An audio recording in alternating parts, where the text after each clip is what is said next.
Welcome to the Innate Wisdom Podcast. I'm your host, Lauren Sophia, and I'm honored to guide you through each episode, where we will rediscover the innate wisdom of our bodies, restore our connection with our physiology, bioenergetics, and metabolism, and get back in touch with Mother Nature and ancestral traditions. I'm so excited to introduce you to today's guest, Dr. Grace Jones. Grace is an acupuncturist and Chinese medicine practitioner based on the east coast of Queensland, Australia. It's her passion in her work and life to empower women to heal and create the families they dream of through the lens of a holistic Chinese medicine-based approach.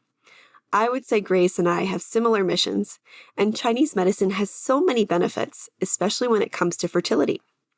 Let's dive into today's episode, where you'll hear me and Grace peel back the layers for you. Today we have Grace Jones, one of my favorite conception students, and she's an amazing Chinese medicine doctor and acupuncturist, and I'm so excited to have you here today, Grace. Thanks so much for being here. Welcome. Thank you. I'm so excited to be here. We are excited to have you. So I always like to start the show with asking people a little bit about what led them to where they're at today, because I think it's really awesome to hear everyone's journey, and everyone's journey is a little bit different, and it's really unique to hear how someone ended up doing what they're doing, because oftentimes the passion behind their current work is led by personal experiences. So can you share a little bit about kind of what led you to where you're at today? Yeah, of course. I have it a little bit of an unconventional journey into natural medicine. I know a lot of people who've come into natural medicine through their own healing journeys, but my own healing journey actually didn't start until I was already qualified as an acupuncturist. So my interest in natural medicine actually came about as a result of my history with horses. I grew up horse riding competitively, show jumping and eventing. And horses used to get herbs, they'd get homeopathy, they'd get chiropractic adjustments, and they'd get acupressure. And we never did. The kids, like myself and my siblings, we never got that stuff generally, but our horses did. But that was my first kind of introduction to those modalities and seeing the results from those. And so I ended up actually taking a year off after school to go and ride horses and see if that was maybe what I wanted to do as a career. Decided it wasn't, and that I really did want to study. And I actually got into physiotherapy first, which I think you guys just call physical therapy. And that just didn't quite fit right. I was like, I knew I wanted to do something with health, something that involved like healing the body, but it didn't quite fit. So I ended up going to a few open days at different colleges, and I was actually looking at naturopathy and herbal medicine. I thought that would be something that would be really cool. I really enjoyed it when we would use that sort of stuff with our horses. And so I thought that would be fun. And I actually walked past a display of Chinese medicine at one of these colleges, and it just drew me like a magnet. I went, I kind of looked and I saw that they were doing acupuncture. There was herbal medicine involved as well. There was diet, lifestyle, exercise, and it was pretty clear immediately that it wasn't a quick fix kind of modality. And of course, I knew there was so much history around it that I just got really interested in it. I decided I'd think about it, but I took the papers home and I signed up that night because I just went, you know what, I'm just going to do it. And that was the beginning of it. And I kind of just jumped into the degree going, well, if I don't like it, I can always change. And I loved it. So that was where my journey into acupuncture and Chinese medicine began. And in terms of women's health and my interest in women's health and fertility, that was really part of my own journey. One of the results of university and then moving to Melbourne, which is a much colder climate than where I'm living now, I started experiencing horribly painful periods, and these symptoms at the time seemed to crop up out of the blue, which I now know they didn't. But anyway, at the time it seemed like they did, and that prompted my own journey into using these modalities and going, right, what can I do to help myself? Because that was something I'd never really had to do before. So between that, I just started noticing that I was attracting women's health and fertility patients, and it's something I just grew really interested in. And over time, it just started to actually really fascinate me. And the more I looked into it, the more I enjoyed it. And that's just kind of led me to where I am now. That's amazing. Thank you for sharing. And to think it all started with horses. Yeah, I know. And now I'm That's so back here. fascinating. Now, 8 years later, I've been practicing for 8 years and I've just moved back into a place where I have my horses again. So it's like come full circle. It's beautiful. Yeah. That must be so nice. That is beautiful. Yeah. Very cool. Well, I want to talk about Chinese medicine because a lot of people are familiar with the term, I think, but I don't think people truly understand what it encompasses because it's actually quite a bit. And so, can you talk about exactly what Chinese medicine is? Absolutely. Yeah. So many people think that Chinese medicine is acupuncture and or Chinese herbal medicine. And those are two big parts of Chinese medicine, but the actual term of Chinese medicine is an umbrella term.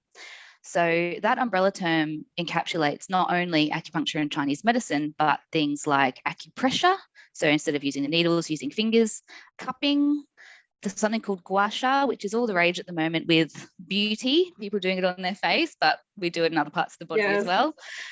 Moxibustion, which is like a warming therapy, Chinese herbs, of course, and diet and lifestyle, and even exercise as well, things like Tai Chi and Qigong. So it's actually a huge model of, originally it was actually preventative care. Hundreds and hundreds of years ago, Chinese doctors were paid when their patients didn't get sick. And that was what the medicine was really built on. And if the patient got sick, they didn't get paid. So yeah, it's pretty cool. So it's really built on this foundation of preventative care, keeping you well. And here's all the things that you can do during the different seasons and during the different phases of life to help with that. And one other thing about Chinese medicine that is quite cool is that its roots are in the ancient philosophy of Taoism, which is just, it's like poetry reading some of those ancient texts. They talk about interplay of yin and yang, night and day, light and dark, and how all these things relate to nature, but also the body and all the little workings within the body. It's like how far down do you want to drill? You can still see those same dynamics. Yeah, it's very cool. But yeah, a lot more than acupuncture and herbs. Right. Yeah. I think at least when I initially heard of Chinese medicine, I actually had an integrative doctor that I worked with a long time ago who first introduced me. And I was looking for more than just the conventional. And he's like, so I'm trained in Chinese medicine. Do you want to hear about it? And I'm like, yes, please. I think he was scared to talk about it because he wasn't sure how it would be received because it was in New York and everyone was very conventionally focused. Yep. That was my first taste. And he introduced me to the concept of hot and cold and yin and yang. And he told me my liver was hot. And he did a whole assessment on me, which was really fascinating.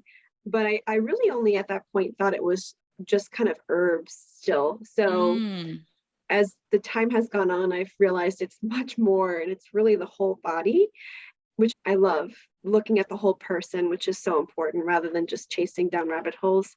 Absolutely. What you said, though, too, that Chinese doctors used to be paid for healthy patients is how just refreshing does that sound? mind-blowing. How things have completely flipped on its head. Wow. And it would be like at the minute if someone would have, symptoms of, for example, heat in the liver, they go, okay, here's a Qigong exercise you need to do and eat these sorts of foods for the next 2 weeks, and then I'll come visit you again.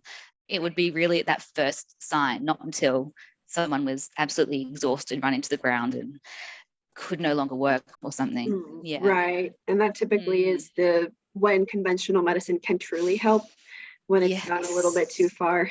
Yeah, exactly. So fascinating. Well, thank you for sharing that. And what's so interesting is that you're a doctor of traditional Chinese medicine. And one of the things that you specialize in, though, is fertility. And so I'm really curious, how does fertility intersect with traditional Chinese medicine? Yeah. And look, it actually goes back to that same model of preventative care. And the way that I personally see fertility in a person is just it being a state of optimal health. And so if the body has everything it needs, it wants to reproduce. And if there's issues with reproduction, then there's something blocking that. There's something in the way. So what we like to do is essentially look at the body from that holistic Chinese medicine point of view. And we don't only look at the ovaries, the uterus. We look at the entire body. What's your digestion like? Are you having nightmares and bad dreams? What kind of emotions do you have tendencies towards? As well as looking at things like symptoms throughout your cycle that just give us an overall picture of that interplay of yin and yang, heat and cold, the interplay of all the different organs and how they're all talking to each other. Because the blockage isn't always in that lower part of the body, in the pelvis. Sometimes it's up in the heart, sometimes it's in the digestion, sometimes it's further up in the throat. It can be kind of anywhere in the body that's blocking that conception energy. So it's a whole detective process, which is also something that I really enjoy. We have acupuncturists are a little bit known for asking like all the questions. Intake forms are normally enormous and people are going, I don't get how this relates to what I'm coming in for, but it does. We still view every single symptom through that lens of what that person's trying to achieve, but also where they're coming from. Yeah, and that context is really important, I think. And it's not going to be achieved in a 5-minute visit with a physician, sort of really quick turnstile kind of office environment. You really have to get to know somebody as a practitioner, but also as a patient, you want to provide this context because it matters so much. And even just a little bit of your story, which is kind of how you got here today, if you were to sort of map out a timeline of your life, and there are definitely key points where it might manifest in what you're experiencing today. And that's really important to share because it could be a key piece of the puzzle. Yeah. So I love that. And that's really important too, because especially with fertility, there's so many different things that could potentially make it easier or harder. And I love that fact that you look for the sort of source of the blockage. It's really cool. Yeah. Awesome. So I guess if somebody was looking to incorporate traditional Chinese medicine in their fertility journey, where could they begin? So one of the best places to start would probably be looking for someone who's local to you. And the reason I say that is, as much as I love Zoom and being able to, talk with people on the other side of the world, there's a lot that we can miss from a Chinese medicine perspective, especially when we're looking at things like heat and cold. Like one thing I always feel for is I'll touch a woman's lower belly and then upper belly and see if there's a temperature difference. And quite often there is, and lower belly will be very cold. But that's not something we could really tell over Zoom. And some of the other things that we'll do, looking at the tongue, feeling the pulse, it's just a good idea to get that idea of someone who can see you in person and kind of touch you and really assess you. But also you really want to make sure you're engaging with someone who does specialize or has training in fertility and pregnancy, because there are certain acupuncture points that we don't ever needle in pregnancy. And then there's a little bit more nuance to that as well. But basically you want to make sure there's someone who knows about the menstrual cycle and what happens in those different phases and how that will change from a Chinese medicine point of view. And if you could be pregnant, what do they need to do or not do? And there's a lot of nuance there that can be missed if you're seeing someone who doesn't really know much about it. So someone who's got training in fertility is a must, as well as someone who's obviously qualified as an acupuncturist and or herbalist. Awesome. Yeah, so it sounds like traditional Chinese medicine is really hands-on. So you kind of want that in-person interaction, but also if you are utilizing it for fertility, to find somebody that's trained in that too. Yes. And for someone who maybe lives really rurally and there isn't a practitioner, there's absolutely things that we can do via distance, for sure. There's just a couple of things that we'll miss, but there's still things that we can absolutely do. Awesome. So there's a lot of support no matter your situation, it sounds like too. Yeah. That's great. Awesome. So I guess if somebody is struggling with fertility, big question that I'm really curious about, including recurrent pregnancy loss and things like that, how can traditional Chinese medicine help them? This is a big one. Acupuncture works and Chinese medicine, but I'm going to focus mostly on acupuncture because there's a lot of research on how acupuncture works that's a little bit more vague or not as well known as things like herbal medicine and then your lifestyle changes. So acupuncture particularly works in lots of ways in the body. It's really quite fascinating. And I like to look at it from both the Western medicine point of view in terms of what's going on in terms of our biochemical pathways and what's going on in our body, but also from the Chinese medicine point of view, we're looking at what's happening in terms of qi, blood, yin and yang in the body and how that all flows together. So to give a very, very quick explanation of how acupuncture works is when we insert the needles into the body, and for anyone who's a little needle phobic, and that sounds terrifying, just know that the needles that most acupuncturists use are as thin as a strand of hair. They are tiny, and most of the time you will not feel them. But even though they are so tiny, what happens is when we insert those needles into the skin or into the belly of a muscle, some are at nerve plexuses, some are near single or branch nerves. When we insert that needle in, what it does is it creates a very, very micro-inflammatory response, which is just enough to encourage blood flow to that point. So if we've popped that in an area that encourages hormone production, so if we pop it over the ovaries, for example, it's going to directly influence blood flow to that area. I'm not going to stick it in the ovaries, just in the general kind of area. And one piece of research that I found just recently, actually, as to one of the major ways in which acupuncture works, because one of the questions I get a lot is, how can acupuncture work for so many things? I treat fertility, but other people will treat hay fever or cough. There's pain, all sorts of things, headaches. Acupuncture works for so many different things. And this is really, really interesting, is acupuncture actually initiates a process, this is going to get a bit sciencey, called cholinergic signaling. So this is an ancient system in the body that uses adenosine and ATP for signaling throughout the body and regulation in all tissues. Anyone who's done any kind of biochemistry knows that ATP is involved with energy production all throughout the body, throughout the entire body, basically. And acupuncture works by helping to regulate that system, which is crazy. Fascinating. I love modern medicine. Yeah. And given that we look at acupuncture in terms of qi, which is kind of energy, that just gives that a whole new meaning to me when we're looking at that also from the lens of, well, ATP is that potential for creating energy in the body. So that's one of the really general ways it works. And in terms of more specific functions, like I said, blood flow is a really, really big one. So for fertility, we focus a lot on bringing blood flow to the ovaries in that first half of the cycle to promote the growth of the follicle and then proper ovulation and the proper formation of the corpus luteum, as well as blood flow to the uterus to nourish the lining, make sure it's nice and thick enough, try and make it nice and homey for a little embryo that might form.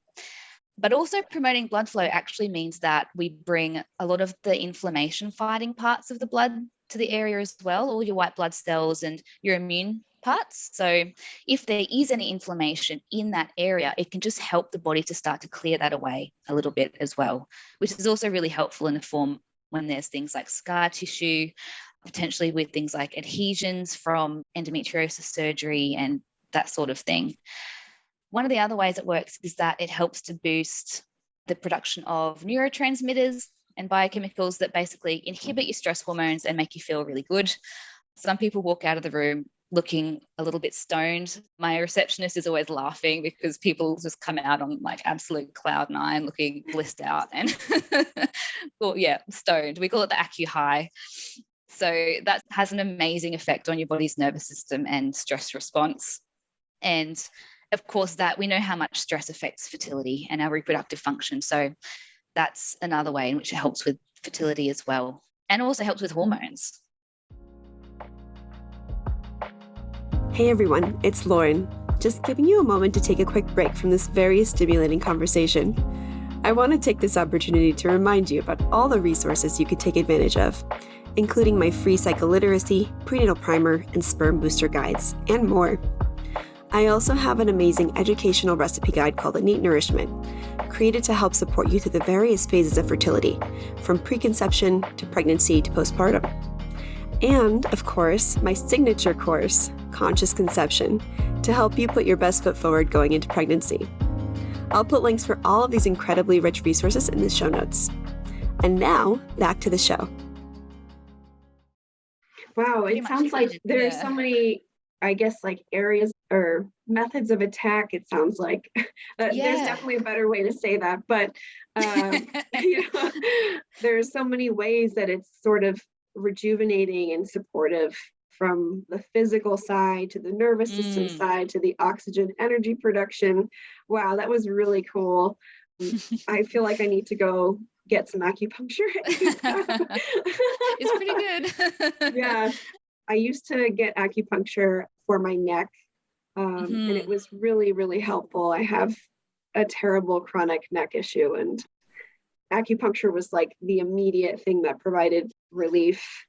That's how a lot of people end up trying acupuncture for other things, because they'll have a neck problem or an ankle problem, and acupuncture will be the only thing that helps, and then go, so you do all this other stuff too. Tell me about that. Yeah. That's so cool. Well, it sounds like acupuncture can help way beyond fertility, but fertility in general. And you kind of answered this question too, but I'm going to ask it and you can add anything additional if you'd like. But I think that I've read at least some research that's very supportive of acupuncture for things like spasm tubes, PCOS, fibroids, endometriosis, even issues with ovarian reserve too, and sperm quality even, so the male side of things.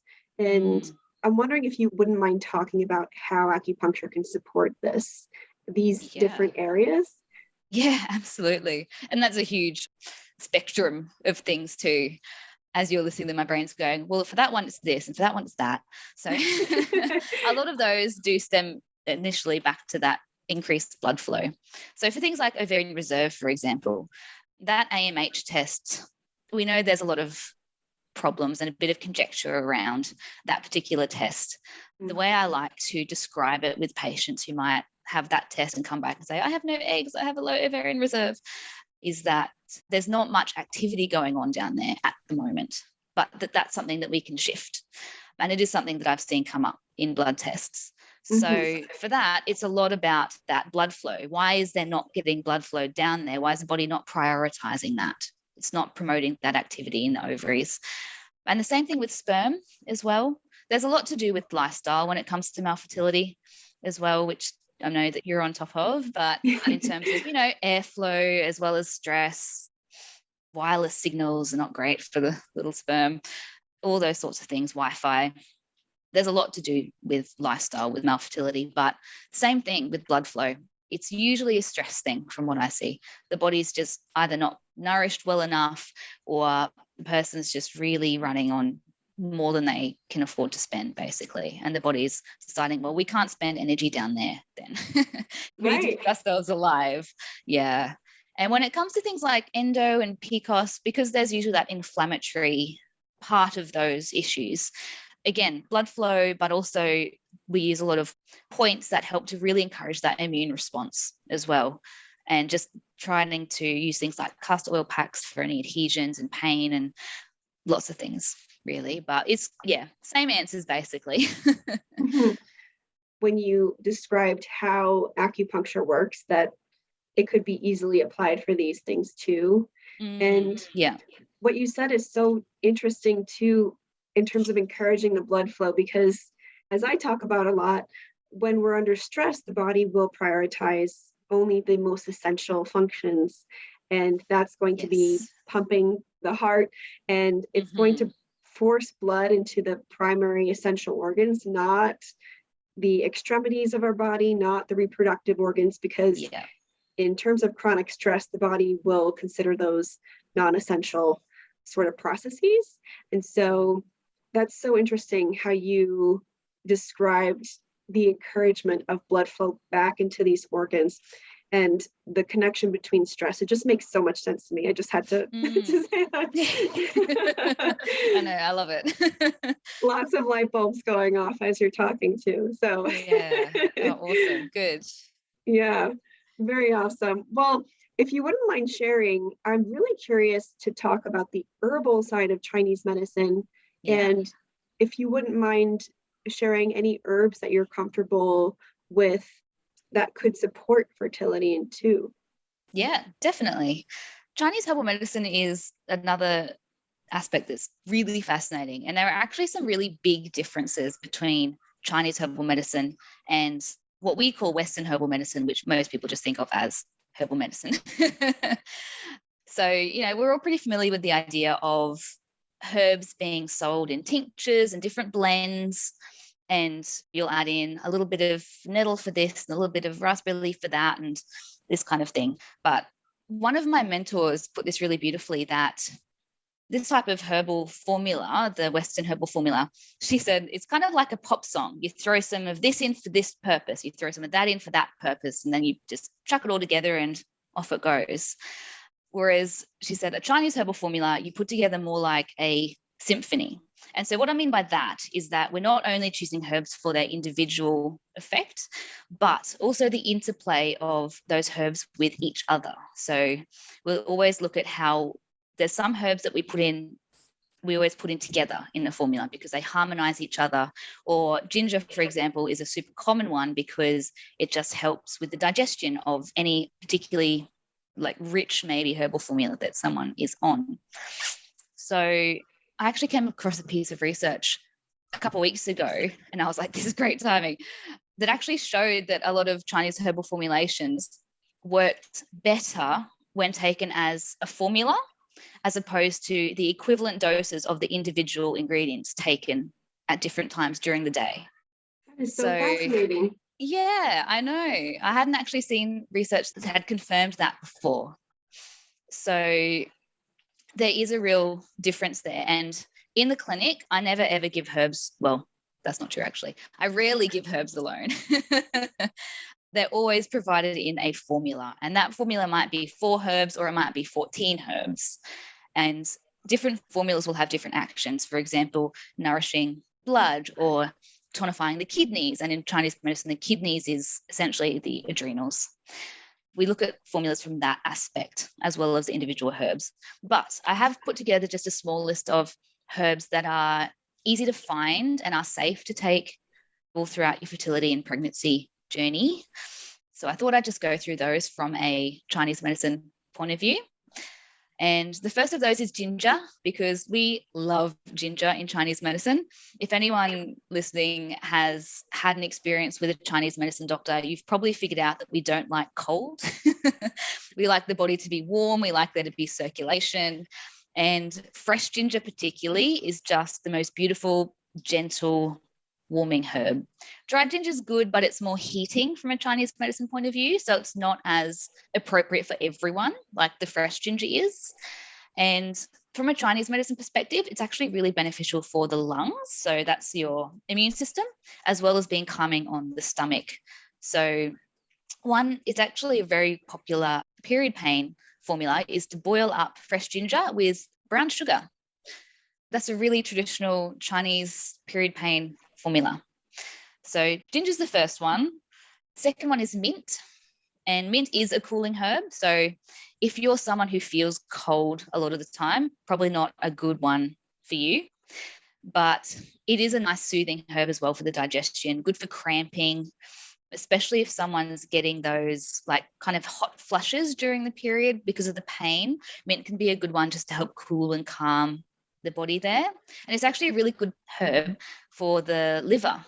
So it would actually have been a perfect one for example, heat in the liver, like you were talking about with your Chinese medicine doctor. And it's a nice gentle one too. The next is reishi mushroom, which is a bit of a popular one at the moment. So I thought I'd throw that in. It is a traditional Chinese herb. Its name is lingzhi in Chinese. And it's a gentle qi and blood tonic. And it's actually a herb for the heart, which is for the spirit, essentially, in Chinese medicine, which I think is interesting because in a lot of the natural medicine circles, they'll talk about taking reishi throughout pregnancy and having this reishi baby, which is this calm, chill kind of baby, which I just think is really cool because it's like the herb is not only affecting us and our own spirit and calming ourselves, but the baby as well. And that's having follow-on effects into when they're born and into their early life. Oh, that's beautiful. Yeah. And I just had one more, and that's the goji berries. So this is a Chinese herb as well. And they've kind of lost popularity now. They were super popular a few years ago, I feel, and now people have forgotten about them again. So they're called gochitsu in Chinese. and they're the Chinese wolfberry. And basically they're a gentle yin and blood tonic. So perfect to steep in some tea in like your follicular phase of the cycle after menstruation, when you've kind of bled out blood. It's like, okay, well, this will help start building it up and encourage a nice healthy lining. And it's nice and neutral in terms of its temperature. It's not too cold, it's not too hot. It's just a nice neutral herb. So those are 4 ones that I really like. They're really good to use alone and safe too. And they all taste good, except for maybe the reishi. That's amazing. Thank you so much. When I asked you this question, I wasn't sure if I would recognize anything you were about to say. I made sure to use herbs people could access. There's no point using apricot kernel that people can't actually get. Yeah. Oh, that's amazing. Yeah. I think most people are really familiar with every single herb that you mentioned, and it's pretty accessible. It's meant to be accessible. You're meant to be able to apply the principles in your home daily. It's not something to only do for an hour in the clinic once a fortnight and then go home and forget about it. Yeah. Yeah. That's awesome. Thank you so much. That was great. Oh, you're very welcome. Yeah. To continue, I guess, down the line of traditional Chinese medicine and supporting fertility, what are some do's and don'ts, would you say? And this could be anywhere from do's and don'ts of choosing a practitioner to do's and don'ts of acupuncture herbs. Well, one of my first don'ts is please do not self-prescribe herbs. The number of times we'll have, patients coming in, they'll go, oh, well, I saw that this was a really popular Chinese herb, but it's completely wrong for their constitution and it's just done damage to their digestion or something. So always, when it comes to like herbal formulas, please have a consult with someone, make sure it's appropriate for you. And also, please don't ever try acupuncture on yourself if you're not qualified to. Some people ask if I'll teach them, and I'm like, no, I will not.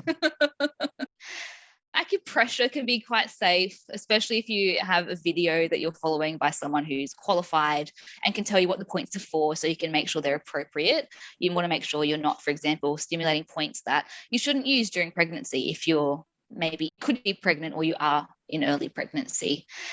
My main advice would be make sure you see someone or consult with someone who's properly qualified and trained in TCM and fertility, because it can get a bit complex sometimes, as you know, when we have things like endometriosis and PCOS, and then there's a blocked tube, and then there's surgeries that need to happen, and then we've got recovery from surgeries, and there's a lot of things going on. And that's only looking at the pelvis, let alone the rest of the body.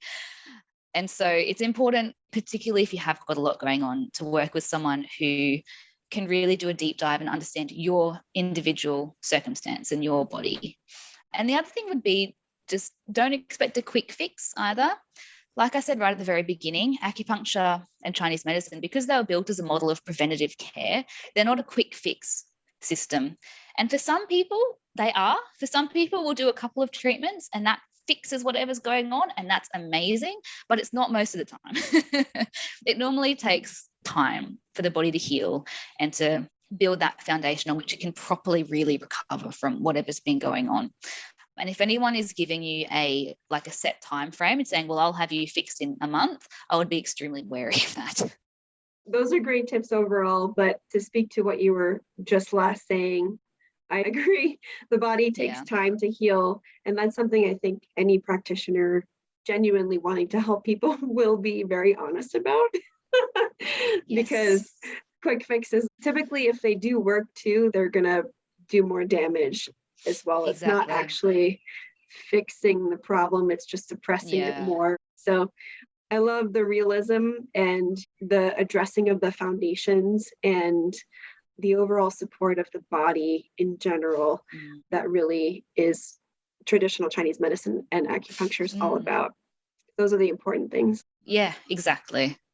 Awesome. Well, thank you so much, Grace. Those are all the questions I have for you. Thank you so much for sharing your wisdom. It was such a pleasure chatting with you. Thank you. It's been fun. Yeah, it has been. If our listeners want to learn more about traditional Chinese medicine and acupuncture and support you, where can they go to find you? I'm on Instagram mostly. So my Instagram is at Dr. Grace TCM. You could also find me at my clinic Instagram, which is Bloom Chinese Medicine, we're called, based here in Australia. I spent years working on the Bloom Chinese Medicine Instagram, and I've really only just started up my own. So be gentle. That's mostly where you can find me online. Yeah. Awesome. That's perfect. So go check her out. And I love to ask everyone at the end, if there's one piece of advice or tip that you could provide our listeners that they could start today and take action on today, what would that be? One really classic Chinese medicine tip when it comes to fertility is to keep your feet warm. There's a point right at the very bottom of the foot called kidney 1. So it's the very beginning of the kidney channel. But the kidneys are the organ system that, in Chinese medicine terms, they're in charge of your adrenals, but also your entire reproductive system. So one of the old Chinese wives' tales was that if you're wanting to conceive or you're pregnant, you should always be in socks. Like, don't let your feet get cold, because if you let that point get cold, that can travel up into the pelvis and cool down that whole area. So that's a classic one. And my other one would just be watch out for stress in your life, because that's just what I see most common in the clinic. That cold in the feet and the hands, yes, it can come from walking around on tiled floors barefoot, but there's also usually a reason as to why the body can't warm it back up by itself. And that usually stems back to stress. So watch out for even things that you don't think might be related to stress. They probably are. So just do a bit of a life reassess and go, how can I bring more relaxation and self-care into my life? Oh, that's such good advice. Thank you so much, Grace. This was awesome. And looking forward to just learning more from you. And hopefully everyone just gets to learn more about traditional Chinese medicine and acupuncture by listening to this episode. I think this was super valuable. So thanks again. Thank you so much. Thank you. It's been fun. Yes, it has. All right. Talk soon. Thank you. Bye. Thank you so much for listening to the Innate Wisdom Podcast. If you enjoyed today's episode, please leave us a review and share the podcast with someone who you think may benefit from the information. If you're new here, we can't recommend enough that you start with diving into my resources, like my complimentary psycholiteracy, prenatal primer, and sperm booster guides. And make sure to follow me on Instagram at innate_fertility, and consider joining my newsletter to receive exclusive content related to the various phases of fertility and so much more. And a friendly reminder, the content shared on this episode is for informational purposes only and should not substitute the advice provided by your doctor or other healthcare professionals. It is not intended to be, nor does it constitute healthcare or medical advice.